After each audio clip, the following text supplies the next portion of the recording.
everyone, my name is Ari and I am the host of this podcast, and in this week's episode I had the wonderful opportunity of getting to read and review the first 3 books in the Forgotten 5 book series by Lisa McMann. So before I go ahead and talk about this amazing book series, let's talk about the author for a second. So this week's author is Lisa McMann, and if you recognize the last name McMann, you are not mistaken. In one of my previous episodes, I think it was the one before last, if I'm not mistaken, I did her husband, and his name was Matt McMann. I did an interview with him, and I reviewed his amazing books, the first 2 books in his book series, Monsterious. It's a middle grade spooky series, so if you haven't already, be sure to go check out that episode, and be sure to go check out his wonderful books. They are so well written, and the stories are great, so be sure to go check them out. But yeah, so Lisa McMann is Matt McMann's wife, so this is super exciting for me to be able to do this. It's so cool to have both of them on my podcast, and both of their books were so good, you guys. Well, actually, it was book series. So both of their book series were so amazing. They were so, intriguing just from the beginning. That's obviously why I asked to collaborate with them. They have such wonderful ideas, and the way that they put it onto paper, their writing is just so incredible. The word choice and just, everything about the books is so insane, and just, incredible that people can be that talented. I'm not even joking when I say that. Both of them, their writing literally transports you, so I highly recommend these 2 amazing authors, Matt McMann and this week's author, Lisa McMann. But yeah, so let's go ahead and talk about this middle grade book series. But before I get into kind of the book synopsis and talking about what you can expect from these books, I just want to say that these are middle grade books. They are kind of not fantasy, but they are definitely adventure and family and friends. And the page count for these books is quite big. But since these books are so great, I actually enjoyed it. It was not too long or too short. It was the perfect length. I feel like when you have supernatural characters or a supernatural world, you just want more time with the characters and more of the world building. So it was really nice to have almost a 400-page book for the first one. And the other ones aren't quite as long, but they are still pretty lengthy. But like I said, it's not too lengthy to where it's boring. So I do love the size of these books. It was really enjoyable. I read them really quickly despite them being so huge. And now let's move away from me blabbing about the page count. Let's go ahead and talk about what you can expect from these amazing books. So the first book in the Forgotten 5 book series by Lisa McMann is Map of Flames. So this is the book that I said was almost about 400 pages, but as I said so many times, it did not matter because it was so amazing. But this book basically follows 5 kids, and their names are Birdie, Brix, Seven, Tenor, and Cabot. So they all have their own unique powers. For example, Birdie can communicate with animals and get into their minds and send messages to them. Brix has some athletic abilities and can heal very quickly, so he basically never gets hurt really because he heals right away. Tenor can swim like a fish, and he can also see in the dark, and then he hears from a distance. So I feel he has the most superpowers. He can hear from a distance, swim like a fish, and has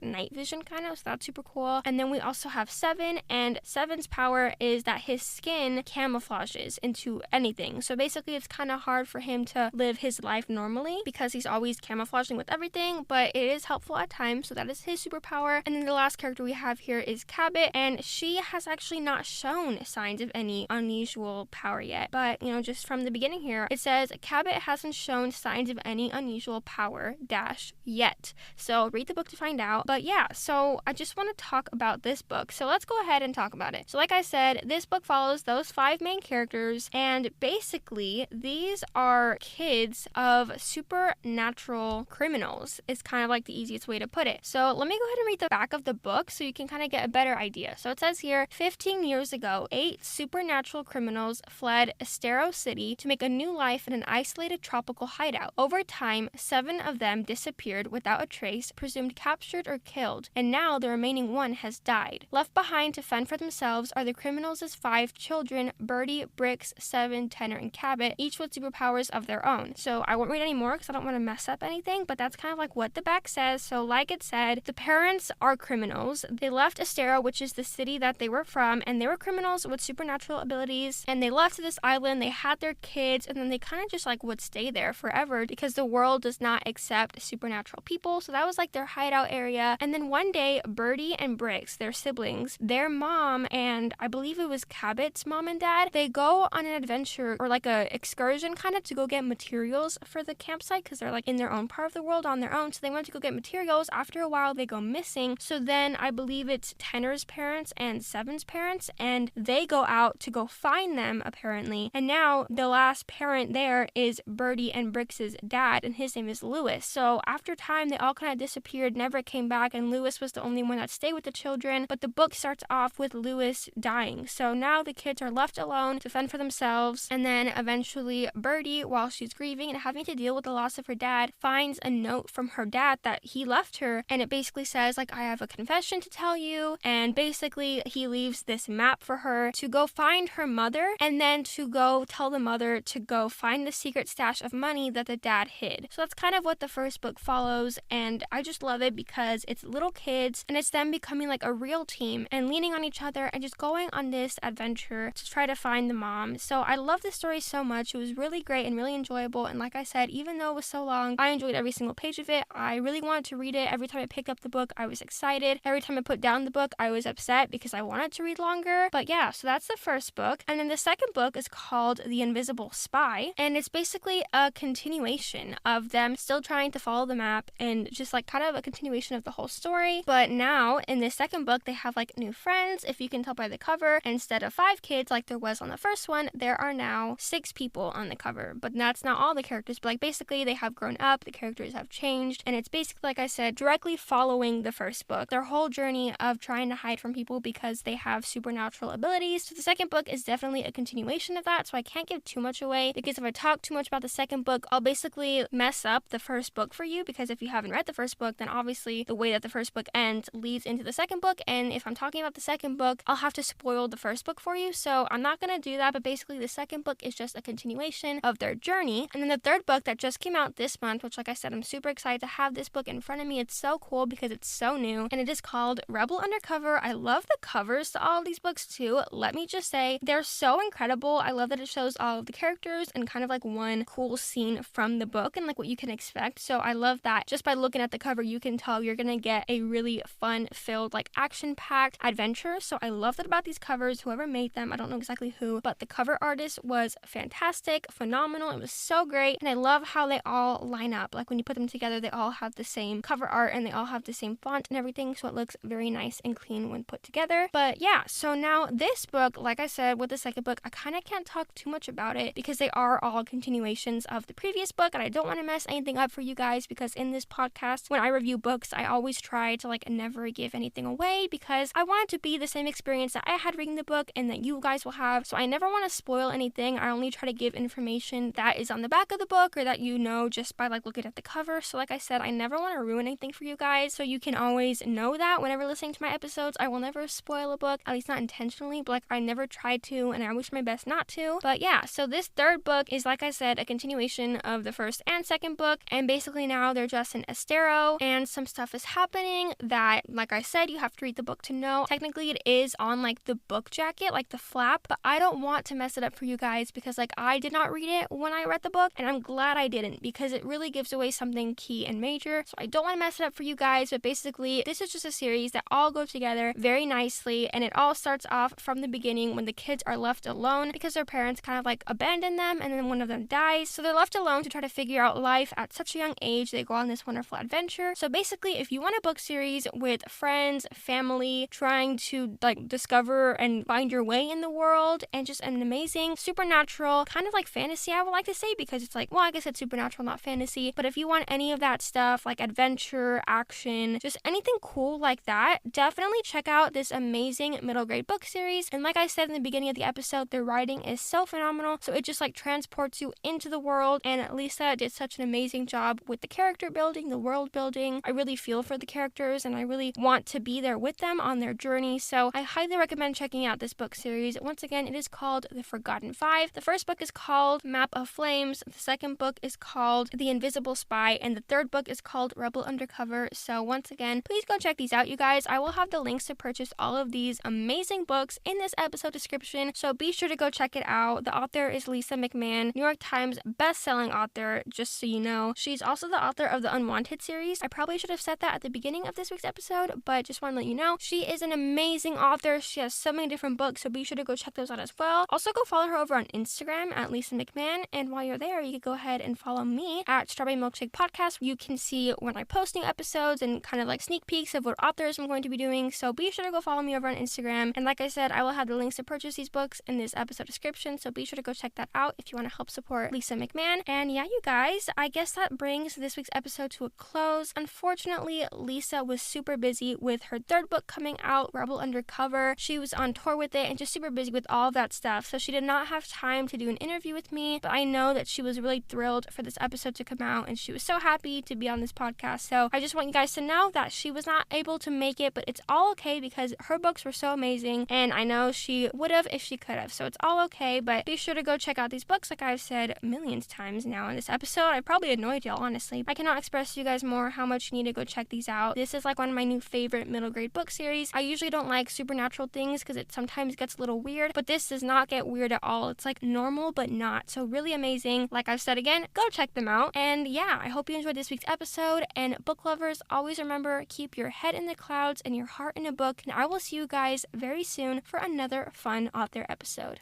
Bye, friends!